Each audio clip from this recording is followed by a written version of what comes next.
Friends, welcome my YouTube channel DS classes. और आज मैं आप सबके सामने लेकर आ गया हूँ नई वीडियो। इसमें मैं आपको सिखाऊंगा पास्ट इंडेफिनिट टेंस। ठीक है, तो देखो पास्ट इंडेफिनिट क्या होता है। When any sentence ends with ता था, ती थी, ते थे। ठीक है ना। कोई भी वाक्य अगर ता था, ती थी और ते थे या ती थे इनसे एंड होता है तो उसे कहते हैं पास्ट इंडेफिनिट टेंस। अब ये तो ता था, ती थी, ते थे, ती थे। ठीक है। अब एक आता है इसमें एक और इसकी आइडेंटिटी होती है आ, ई, ये, या, ए। अब देखो ये जो है अगर ये लास्ट में है, ये जो है अगर ये लास्ट में है तो पास्ट इंडेफिनिट है ही। अगर इनका साउंड भी आता है ना, आ का साउंड है, ई, ये, या, ए, अगर इनका साउंड भी आता है तो वो सेंटेंस पास्ट इंडेफिनिट ही कहलाएगा। ठीक है। तो इसकी आइडेंटिटी होती है when any sentence ends with ता था, ती थे, ती थी, ते थे, आ, ई, ये, या, ए etcetera, that is called past indefinite tense. ठीक है। इसकी हेल्पिंग वर्ब होती है डिड। ठीक है, हेल्पिंग वर्ब इसकी डिड होती है। अफर्मेटिव रूल होता है इसका, we use M V second form. इसमें वर्ब की सेकेंड फॉर्म का यूज़ करते हैं हम। ठीक है ना। ओनली ऑन अफर्मेटिव जो साधारण वाक्य होते हैं उनमें हम मेन वर्ब जो होती है उसमें सेकेंड फॉर्म का यूज़ करते हैं। ठीक है। और डिड होती है ना, we use did with singular and plural subject both. जो डिड होता है इसको हम सिंगुलर सब्जेक्ट के साथ भी यूज़ करते हैं और प्लूरल सब्जेक्ट के साथ भी यूज़ करते हैं। ठीक है ना।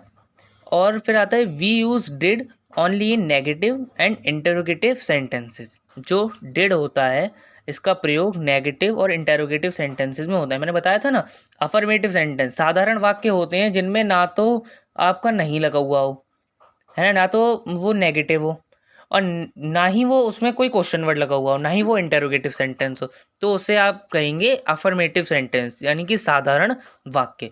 ठीक है, साधारण वाक्य। ठीक है ना, जिसमें ना तो नहीं लगा हुआ हो और ना ही कोई क्वेश्चन वर्ड हो। अगर जहाँ को नहीं हो या क्वेश्चन वर्ड हो तो वो अफर्मेटिव सेंटेंस नहीं कहलाएगा। ठीक है। और जहाँ नहीं लगा हुआ नहीं हो और क्वेश्चन वर्ड ना दिया हो उस सेंटेंस में तो वो अफर्मेटिव सेंटेंस कहलाता है, उसे साधारण वाक्य कहते हैं। ठीक है। डिड का प्रयोग मैंने आपको बता दिया। डिड हम singular and plural subject both दोनों के साथ यूज़ करते हैं। ठीक है ना। We use did only in negative and interrogative sentence, समझा दिया मैंने आपको अभी, है ना। We use M V first form in negative and interrogative sentences. अभी इसको आगे एग्जाम्पल से आपको और अच्छे से क्लियर हो जाएगा, है ना। वी यूज, देखो अफर्मेटिव रूल में तो देखो हेल्पिंग वर्ब लगेगी नहीं। ठीक है ना। अफर्मेटिव रूल में आप केवल वर्ब की सेकंड फॉर्म का यूज़ करेंगे। ठीक है ना।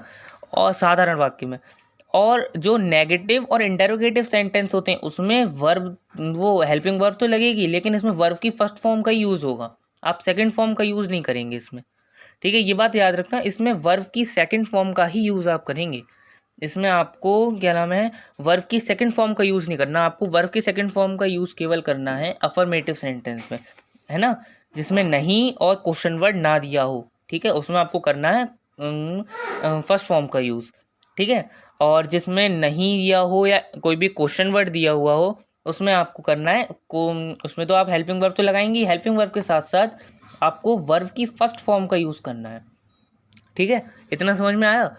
अब इसके आओ एग्जांपल्स देखते हैं। जैसे कि ये फर्स्ट एग्जांपल है, शीला ने एक मधुर गीत गाया, है ना। अब देखो गीत गाया, अब ये या आया यहाँ पर। ठीक है, देखो या है दे रखा है इसमें, देखो आप या दे रखा है इसमें। अब या दे रखा है, अब देखो शीला ने एक मधुर गीत गाया। अब देखो इसमें आ की साउंड आ रही है, शीला ने एक मधुर गीत गाया, या के साथ आ की साउंड निकल रही है। तो इसका मतलब अगर साउंड भी निकले इनकी, केवल इनकी मत देखना ता था, ये तो अगर लास्ट में है तो है ही पास्ट इंडेफिनिट। अगर इनकी साउंड भी निकलती है, जैसे कि आ की साउंड निकले, ई की साउंड निकले, ये, या, ए, इनकी साउंड भी निकले तो ये पास्ट इंडेफिनिट कहलाएगा। ठीक है। अब देखो इसमें है शीला ने एक मधुर गीत गाया। अब इसमें ना तो आप नेगेटिव है, ये नहीं कहीं नहीं दे रखा है ना, और ना ही कोई क्वेश्चन वर्ड दे रखा है क्या कैसे कब कहाँ, नहीं दे रखा ना कोई, या ना तो ये इंटेरोगेटिव सेंटेंस है ना नेगेटिव सेंटेंस है। अब इसमें वर्ब तो लगेगी नहीं, हेल्पिंग वर्ब। अब ये अफर्मेटिव सेंटेंस है साधारण वाक्य, शीला ने एक मधुर गीत गाया, तो इसमें लगेगी आपकी मेन वर्ब की फर्स्ट फॉर्म, सेकंड फॉर्म का आपका यूज होगा इसमें। अब देखो लगाओ, देखो शीला सब्जेक्ट लिखो,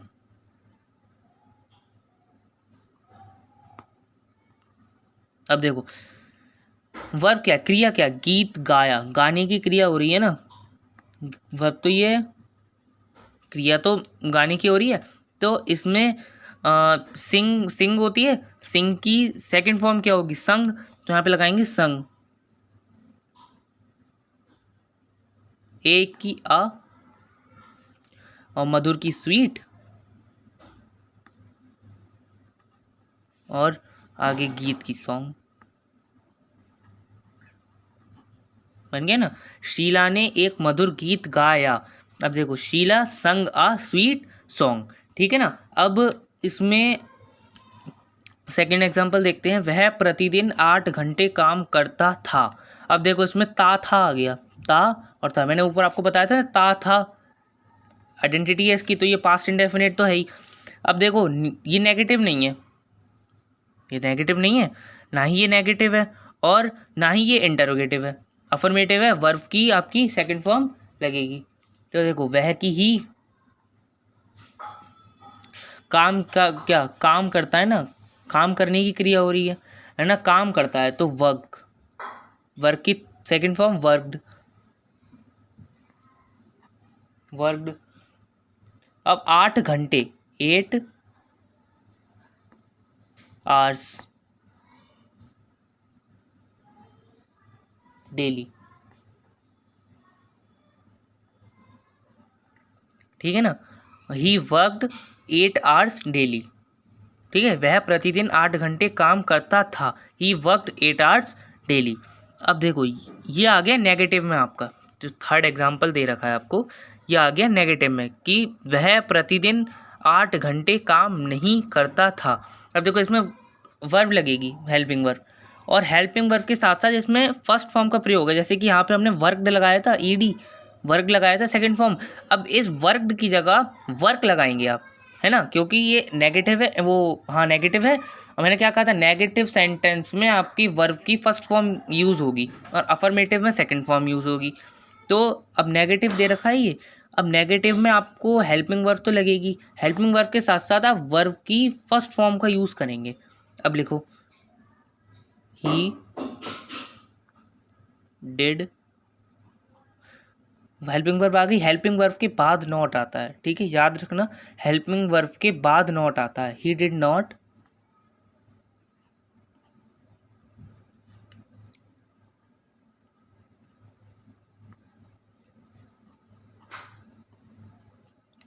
अब देखो वर्क लगाया हमने, यहाँ पे वर्ब की फर्स्ट फॉर्म का यूज किया है, वर्क ईडी नहीं आएगा यहाँ पर, वर्क 8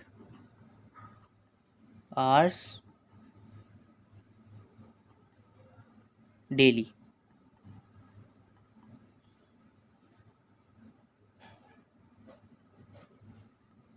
ठीक है ना, he did not work 8 hours daily, ठीक है।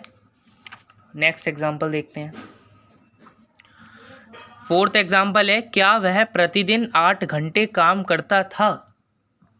देखो अभी ये इंटेरोगेटिव सेंटेंस है, मैंने आपको प्रीवियस वीडियो में भी ये बताया था कि यहाँ क्या होता है, उसमें हेल्पिंग वर्ब पहले लगेगी, जहाँ पर क्या लगा हुआ होता है उसमें हेल्पिंग वर्ब जो होती है वो सबसे पहले, उसका हेल्पिंग वर्ब का यूज़ हम सबसे पहले करते हैं, तो डिड लगा दो, डिड के बाद फिर सब्जेक्ट, फिर काम करने की क्रिया हो रही है तो वर्क,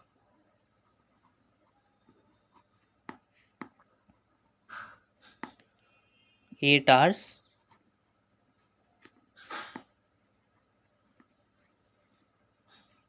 डेली, ठीक है ना, did he work 8 hours daily, ठीक है ना, ये आपका हो गया इंटेरोगेटिव में। अब क्वेश्चन वर्ड बीच में आ गया। मैंने आपको प्रीवियस वीडियो में बताया था कि अगर क्वेश्चन वर्ड बीच में हो तो हम उस क्वेश्चन वर्ड की जो मीनिंग होती है वो सबसे पहले लगाते हैं। क्वेश्चन वर्ड सबसे पहले लगा दो। अब वाई है, वो क्यों है तो इसकी वाई।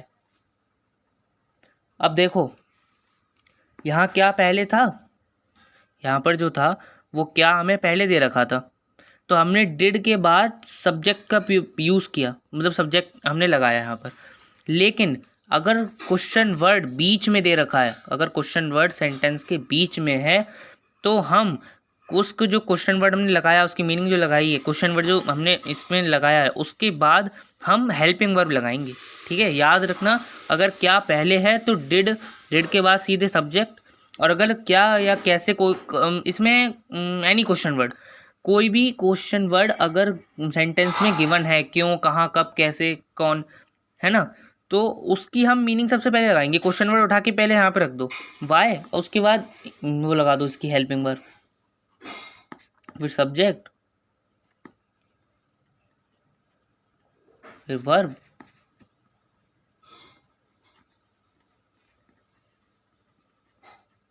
8 hours daily. ठीक है, बन गया why did he work 8 hours daily. अब यह आ गया देखो इंटेरोगेटिव नेगेटिव, क्यों और नहीं, कि वह प्रतिदिन 8 घंटे काम क्यों नहीं करता था। ठीक है ना, वह प्रतिदिन 8 घंटे काम क्यों नहीं करता था। अब देखो वाई मैंने क्या कहा था, बीच में हो, उसकी क्वेश्चन वर्ड सबसे पहले उठा के लगा दो यहाँ पर Y.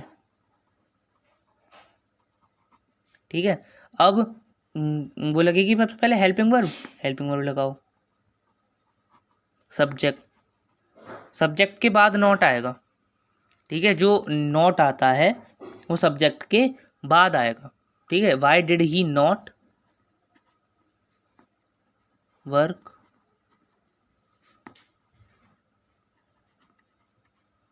8 hours daily. Okay, Sarika ने सत्य क्यों नहीं बोला। ठीक है, अब ये दूसरा सेंटेंस है, सारिका ने सत्य क्यों नहीं बोला। ठीक है, देखो क्वेश्चन वर्ड बीच में है, क्वेश्चन वर्ड की मीनिंग सबसे पहले आ जाएगी, है ना। देखो वाई, तो सबसे पहले वाई लगा देंगे, डिड हेल्पिंग वर्ब, फिर सब्जेक्ट, सारिका है सब्जेक्ट तो सारिका, फिर नहीं सब्जेक्ट के बाद नॉट आता है, इसमें भी लगाया था मैंने, बताया था सब्जेक्ट के बाद नॉट आएगा। स्पीक, बोलने की स्पीक, द ट्रुथ।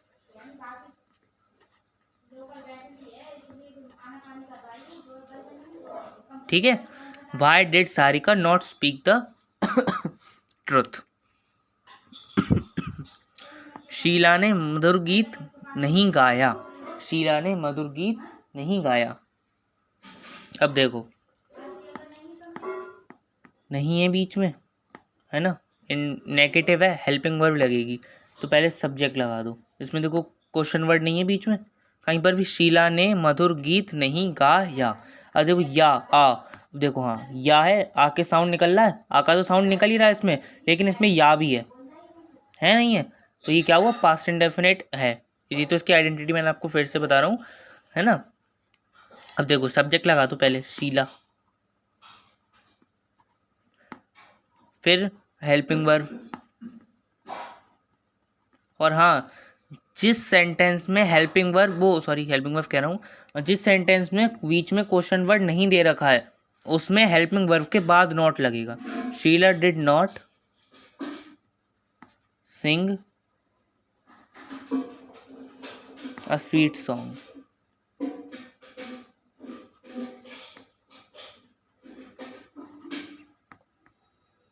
ओके, अब देखो क्या शीला ने मधुर गीत गाया। अब देखो इसमें क्या पहले आ गया, तो हेल्पिंग वर्ब पहले लगेगी, तो डिड, शीला, डिड के बाद subject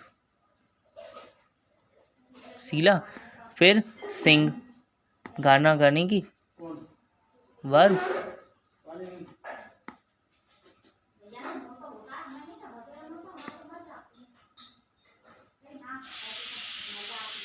Singh a sweet song. अब देखो एक ही नेगे, शीला ने मधुर गीत क्यों गाया। अब देखो इसमें क्वेश्चन वर्ड बीच में है, क्यों, शीला ने मधुर गीत क्यों गाया, है ना, तो इसमें वाई पहले आएगा, वाई, फिर हेल्पिंग वर्ब, वाई डिड, फिर Sheela, Sheela sing a sweet song.